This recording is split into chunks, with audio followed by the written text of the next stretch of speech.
ସଭାପତି ମହୋଦୟ, ମୋର ପୂଜ୍ୟ ଗୁରୁଜୀବୃନ୍ଦ ଏବଂ ମୋର ଛୋଟ ବଡ଼ ଭାଇ ଓ ଭଉଣୀମାନେ, ଆଜି ଆମେମାନେ କାହିଁକି ଏଠାରେ ଏକତ୍ରିତ ହୋଇଛୁ ତାହା ଆପଣମାନଙ୍କୁ ଅଳ୍ପବହୁତ ଜଣାଥିବ। ଆଜିର ଏହି ପବିତ୍ର 77ତମ ସାଧାରଣତନ୍ତ୍ର ଦିବସ ବିଷୟରେ ମୋତେ କିଛି କହିବାର ସୁଯୋଗ ମିଳିଥିବାରୁ ମୁଁ ନିଜକୁ ଧନ୍ୟ ମନେ କରୁଛି।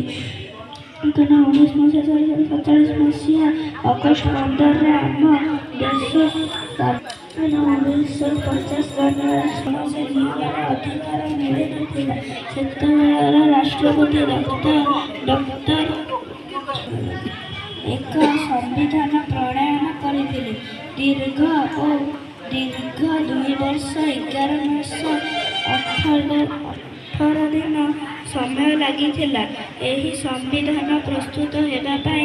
1950 ମସିହା ଜାନୁଆରୀ 26ରେ ଏହି ସମ୍ବିଧାନ ପୁରା ଭାରତବର୍ଷରେ ଲାଗୁ ହୋଇଥିଲା।